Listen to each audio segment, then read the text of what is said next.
Happy Tuesday, folks, and happy Thanksgiving in Canada as of yesterday.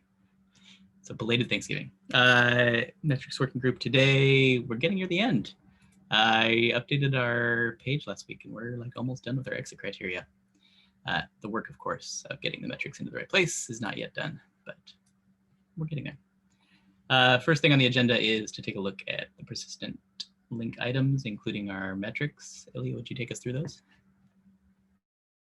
Will do. Right, so for Ascent, on this week we're 42, but it's just the beginning of the week. That's actually because we had only one in premium basic and two in silver, and one of them was a poor one, so that's why we're at 75%, but it's out of 3 surveys, so still yet to be seen. But anyway, we're keeping above the 90%. FLTs seems to be very stable. NLTs were also hitting the target. Again, week 42 is the beginning of the week, so we still have some time to go over that. For LNR, I believe we have very good results for FRT, very stable results for NRT, and Asset also seems to be kind of on a weekly basis climbing up. I believe nothing specific here to mention except that. Thank you. Yeah, just for posterity in the recording, we had our pizza party on Friday to celebrate LNR results. That was really fun. So if you watch this in the next 90 days and you have access to Slack, support Pizza Party channel. Let's see, what's number 2? Number 2 is hypothesis action items above. I think the only ones that are left are mine. Number 6. Did we decide to close that one out? FRT Hawks? I thought you didn't write. Okay, so we didn't close it out, but we're not prioritizing it. And then number 9, SAS tickets have gotten harder. I haven't done any more work on this, which means that I'm the blocker. Would anybody like to pair with me to help me not be the blocker? I have the meeting with you in an hour, so okay. Use that time. Yeah. I also want to take a look at some Periscope stuff with you. No, is that right? Is that what it's called? Since yeah, Periscope. It used to be, yeah. Okay. It used to be Looker, then it was Periscope, now it's Sset. So we apparently can't decide. In Looker's defense, like Looker was a different product. So even though it did the same thing, at least that one, it's when they changed the names. I'm going to be saying other things that will change in GitLab for a long time, I suspect. Okay, so I think the bulk of what I want to talk about today is getting hypotheses into a state where there are repeatable analysis. I've posted this MR for the past couple of weeks. I spent a bit of time on it on Friday, and I think we're getting to a pretty decent state. The kind of point where I'm at right now, though, is we have those hypothesis issues, but I'm not sure that if we form a group where it's like, okay, figure out why this metric is bad, if they can drop into those issues and repeat the analysis that we did without a similar amount of work. Is that true?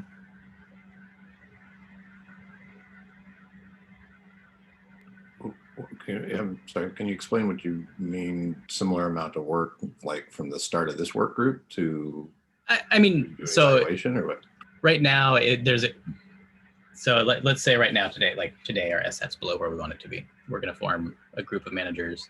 They're going to take a look at Set. Actually, that's a bad example because we haven't done any specific Set ones. So say FRT was looking bad in a few weeks. We form a group of managers and we say, okay, go figure out why FRT is bad.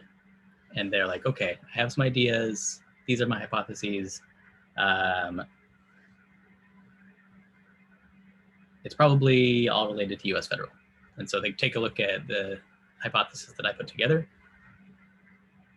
Could they repeat the analysis that I did with current data with minimal work? Or would they have to sort of like reverse engineer what I did to get to the point where they could repeat the analysis? Can't they use some of the explore queries that was maybe set up? Because I think a lot of the hypotheses, we set up new queries and looked at different data and trying to find the right data points, and maybe that's a part that could be reused. Yeah, I mean, that would be my hope, and that's, I have to take a look at the stuff that I did, but I don't know if I was consistent or if indeed anyone was consistent in linking to how they got the data that resulted in the analysis.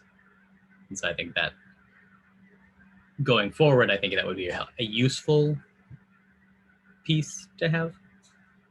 I think the analysis itself is useful. Like, I think it's a good artifact, but if we can even just link to the specific Explore dashboards that drove the analysis, I think it'll be more repeatable. Yeah, I mean, I've checked the hypotheses. Some of them do have it, like the PTO, we have the spreadsheet, and the hypothesis about ticket volume has the links for the reports. But yeah, there's a few that they are based on spreadsheets, and yeah, we can do a better job there to define what that means. So it's not an exit criteria, but I think it's a nice to have. So yeah, I think the owners of the hypotheses perhaps can take that as an action. Each owner of the closed hypotheses, to make sure that they have the appropriate reports. Do we want to have a consolidated new issue? The one that you've linked, the draft? I mean, that's what's the most useful thing to do. Like, in that draft, link to specific hypotheses, or just I'm not sure. My gut says kind of a run book of sorts, right? Because if we're tracking some of the things we hadn't been doing, with tracking week to week and looking at trends. So a lot of the things that this team has done is been like 3 months of data and gone back and tried to validate hypothesis, right? So I think if there's this sort of run book to say, validate that this isn't the case, this isn't the case, this isn't the case, because my supposition is that we'll run into new problems that will need new data. And so you kind of run down this list of things we've already covered, things that we've been, that potentially could rise up in the 3-week trend period or whatever. And if it's caught that, yep, that looks like that's the case, then great. If they go through the list and say none of these seem to fit, then there has to be this work of, what's the new data we need to, what's the new hypothesis we need to validate or invalidate. Yeah. I think that the best approach, I mean, logistically would be to create, or at least make sure that they are in dashboards, because a report can't open by more than one person. So that kind of limits the visibility. So once we have all the reports, we can just make sure that they are associated to the original support metrics dashboard, and just to link those pages directly. So it would be easily found.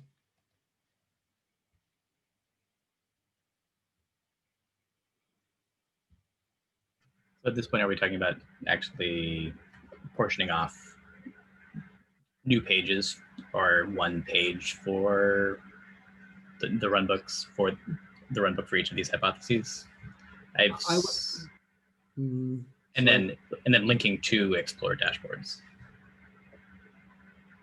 So you mean create a new tab in the dashboards in that sense? I mean, or an entire new dashboard with tabs for each hypothesis. I mean, it's possible that these some of these already exists in specific tabs already. So I guess we can make a decision whether we want a specific one just for the hypotheses, or to make sure that the support metrics original dashboard just has all the reports, and then link those to the issue, so not to duplicate at least another dashboard. Yeah, excuse me. Let me share my screen with what I have so far, so you can see kind of where it's going.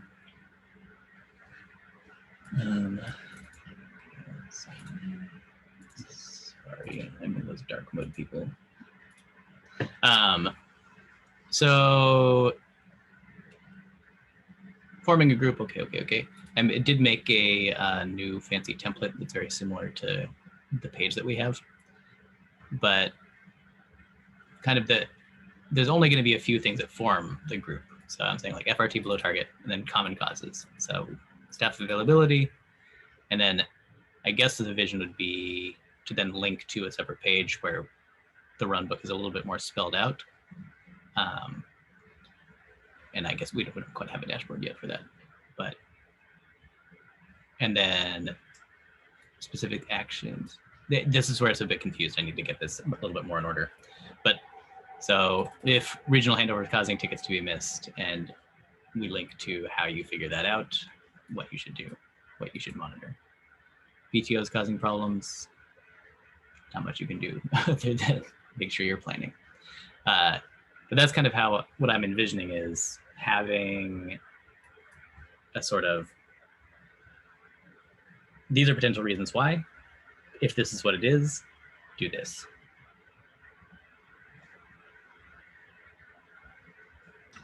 Yeah, I agree with that vision. I think the one thing we want to consider, the dashboards themselves, a lot of times are self-evident, or the reports within the dashboards are self-evident of what they're measuring, but we may need a description to say, here's what you're looking for in this report, right? To kind of zero in on like handovers, right? Look at these time periods in this report as you're viewing it, right? And that might change because it's going to be in your own time zone or whatever. But it's look at these things and in the run book specific versus just submitting it to a dashboard and saying, okay, go figure it out.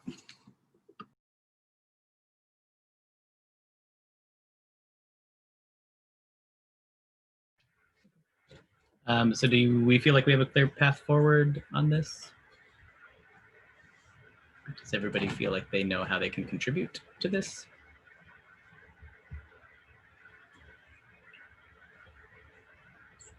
Subtly nodding heads.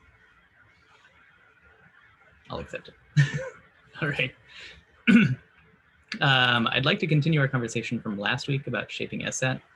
I think that this MR is in good enough of a state that we can start a work group, and I'd like to actually see what the other managers do with what we have so far, specifically around Sset. But we haven't really actually set them up with very much in terms of like hypotheses for why Sset might be bad or how to analyze that. So we talked a little bit last week. Did you all have were you all here? Everyone is here, right? I wasn't, but I listened to the recording. Oh, well done. So we didn't really leave off anywhere, but is there anything else that we could do to set up the manager group who's going to take a look at Sset for success? Is there other things that we can sort of like pre-think about for them to think about? I think that a nuanced approach. So first of all, the new labels from Rebecca are great. I think the analysis of the labels themselves. And the nuance would be to maybe deep dive into the reports of those specific 2 weeks to trying to find a common trend. So I understand it's duplicate work, but I think that realistically, that is the only way to get visibility into the reasons and what our customers are saying. So presuming we have we agreed, a 2-week downward trend in a specific category, to check what happened in those 2 weeks. We did find last week that .com and account were not labeled correctly in the feedback. So we asked Jason to fix that. So starting last week, we should have the correct ticket forum, and we should be able to filter out the specific ticket forum, which feedback labels we have, and then just go over the comments themselves. If that makes sense. Yeah, I think that the challenge, one of the challenges with Sset is it can be very point in time without being able to solve going forward, right? And by that I mean, for .com, we could have 3 outages in 2 weeks, and that be the cause of a lot of dissatisfaction with support, right, from people that actually respond to the survey. But there, so analyzing that, coming up with that is one thing, but what steps would we take to be any different, right? Is there a different communication we need to do, that type of thing? So it can be a very point in time. I think it will be very difficult. It's rare, I think, to see a trend in how support is delivering service to customers that needs to change, that is affecting satisfaction surveys. So perhaps saying finding the whys is the first priority, not necessarily an actionable item, but just understanding what happened could be also a priority. Yeah, like I think I mentioned last week around, you talk about as kind of filtering it, right? It's in general, this is what it is. Now you break it up into very specific areas of product or form or whatever, right? And zero in if this one siloed piece is kind of bringing it down as a global SAT, then just zero in on that and come up with those trends. Yeah, and trending those results over time to see whether we have consistent feedback.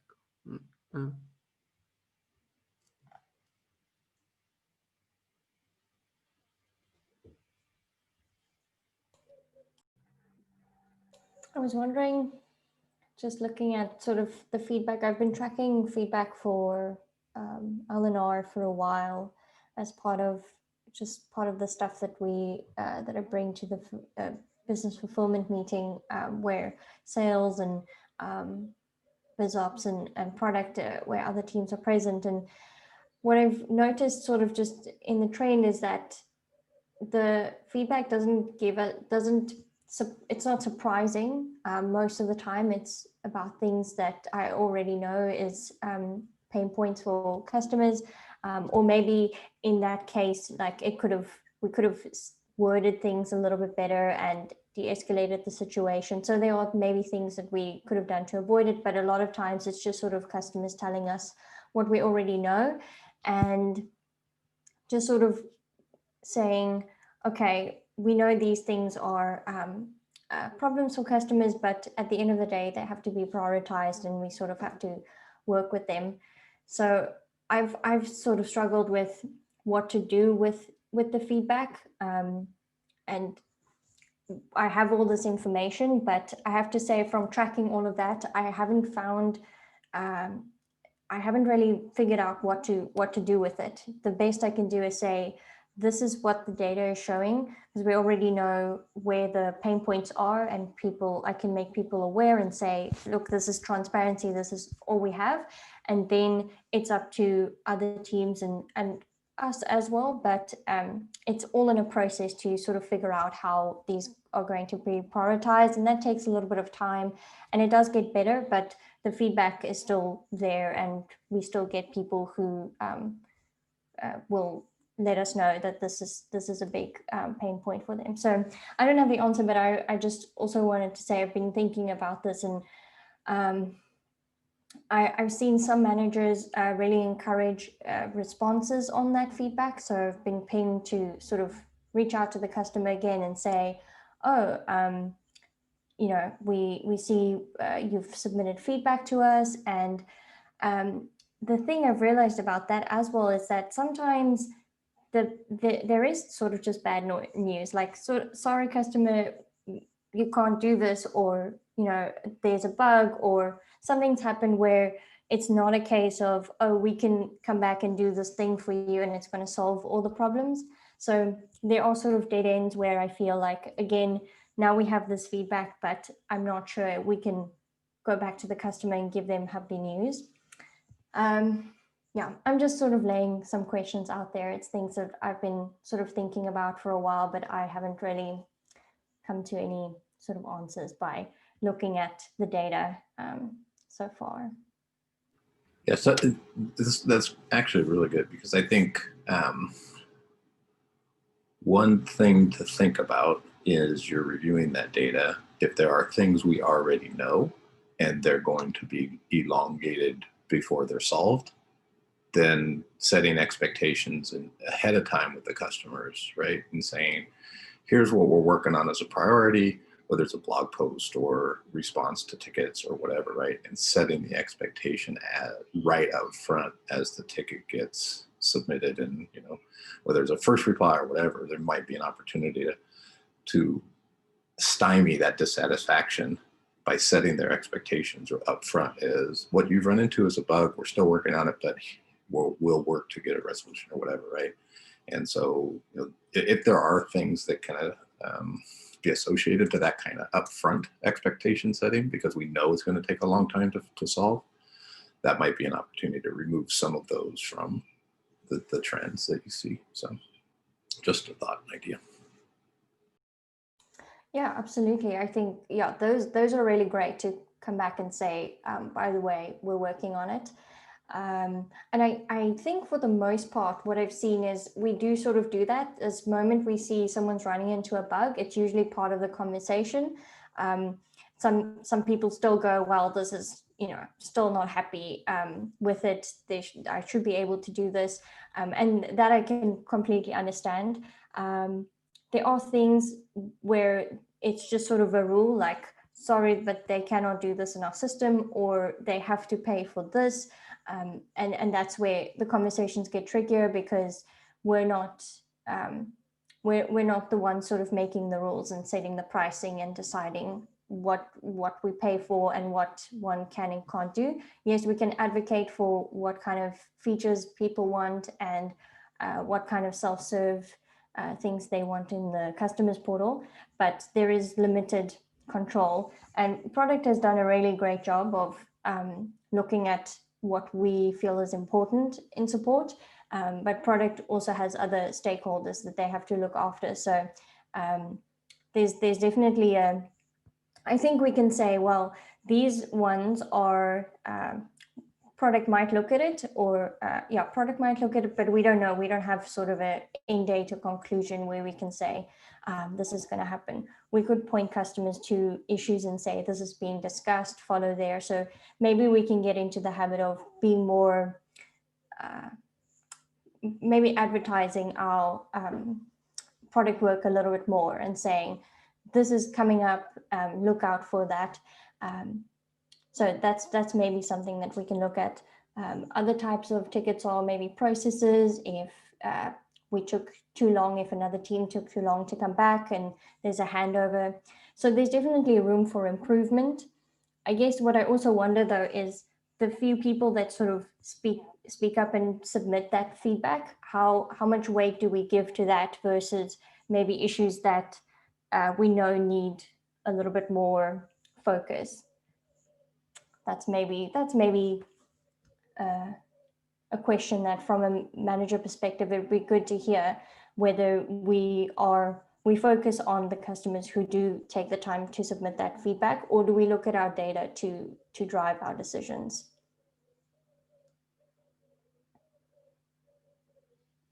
I'd say both. Right, and it's very situational, as you've identified, right? And that's why we have these bad sets, or even the good sets to some extent reviewed to say what was the situation, go back into the ticket. I think some of the things you mentioned kind of point to, are we measuring SSAT anymore, or are we measuring CSAT, right? So the satisfaction with support, if these things are out of support's control, should we be considering those as part of SSAT versus, this is a customer satisfaction element, and there are multiple pieces to that satisfaction, right? So yes, it's through a ticket. Yes, it's support that's managing it, but the satisfaction isn't specific to support. It's specific to the customer satisfaction with GitLab as a company, right? So we've kind of bundled it all because that's the survey that we're doing. It's within support's realm of control, that type of thing. So we've identified it with Ascent rather than getting that granular and saying, picking out the pieces that are, issue related or sales contact related, or the fact that you're charging me 2 month related, that type of thing, right? So yeah, I mean, it's philosophic, but it does kind of raise the point. I mean, what are we measuring the support, the satisfaction with the support they have gotten versus their dissatisfaction with other elements of interacting with GitLab?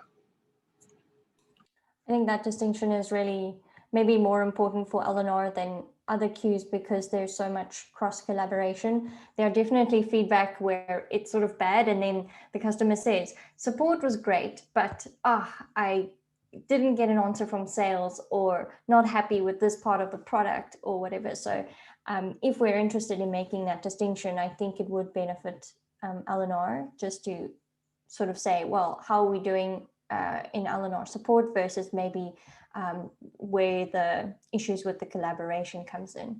Yeah, and I think it applies as well to the SaaS customers as well when they're impacted by outages, right? So if they're satisfied with support's continuing updating them and that piece, but they're dissatisfied that the system's been down for an hour. Okay, yeah, okay, we get it. That's not a pleasant experience, but what we're trying to do with support is keep you updated, type of thing. So yeah, it applies specific to LNR because of the multiple groups and SaaS outages and that sort of thing. So I think that's why we've just taken the kind of broad swath of it's all support. We'll burden it and then figure it out from there. I just had a thought that together with the mandate to understand why we have a low asset, we might want to consider the question of what changed. Because the assumption is if we're all trending at 90% and suddenly drop to 85%, then all the long running issues still stayed, but suddenly we have something new. So just maybe to focus on that question, what changed in this review period over the previous ones, and that might give some light. And the other question, and that's to what you mentioned also, Donik, is do we want to follow up with customers? I remember I previously suggested an issue. I can't remember how it ended up, but should we recommend a follow-up? Let's say in the past 2 weeks, we found that we're dropping. Do we want to pick up a few customers and reach out to them proactively to solicit more feedback? Maybe it's relevant for those that wrote no reason at all, just left a blank page, so we solicit a bit more information.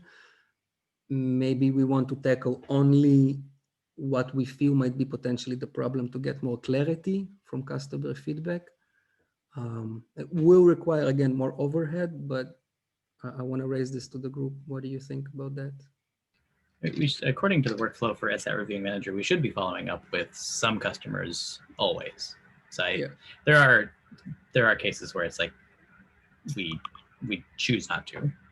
But are you suggesting that we sort of turn that dial up in heightened periods and do it even on ones where we might not otherwise? Yes, exactly. You worded it correctly. Again, I want to hear what you think, but I think that in order to get more clarity than those words, the only way to go forward is to solicit maybe a conversation, suggest a Zoom call, or just ask for more clarifications. Is that something worthwhile? Yeah, I'd agree. I think it's worth the investment. So it keeps us from guessing, right? And you would hope that if you want to improve and your customers want to improve, that they give you the feedback in a direct fashion as well. So, yeah, and I like the idea about dialing it up if the trend is down. There may be an element of that if you look at age of tickets. If suddenly we just closed out a bunch of tickets that were 4 months old or something, that finally a bug got fixed, or who knows? I mean, anything can be directed, but once you eliminate those things, then yeah, we dialed up the outreach, then that might work. Okay, I'll make sure that gets captured in the MR. I think that's really helpful. We are getting close to the end. I want to make sure that we get to Ilya's point number 5. Ilya? Just a short mention, do we want to, are we okay with the shape of the support KPIs dashboard? And do we want to replace the link in our manager sync from the original support metrics dashboard to this new revisioned one with the targets and the yellow, red lines and all of that? Yes. I like the lines. Yes. Will do. Cool. Is there anything else dangling that we would benefit from talking about? Okay, if not, then I'm going to go ahead and share once more our exit criteria. Define conditions under which the metrics group will be reformed. We have done that 100%. Create a dashboard that exposes the metrics and trigger actions, including forming this group. We've done that. And then document common hypotheses and expose the data to support. Nearly done with that. So outstanding there is making the analysis a little bit more repeatable and including notes about what to look for in dashboards. So if you have a hypothesis assigned to you, please just review that. I will create, I'm going to split out some of what I've worked on in that MR into a separate page. And so if you know what it is, then I can help get it into the right format in the handbook. Is that all clear? Anybody disagree with that approach? Nope, sounds good. Is your throat okay? Yeah. Oh, Too much turkey. Okay. I gotcha. Look like it might be a struggle to swallow, and I hate those sore throats.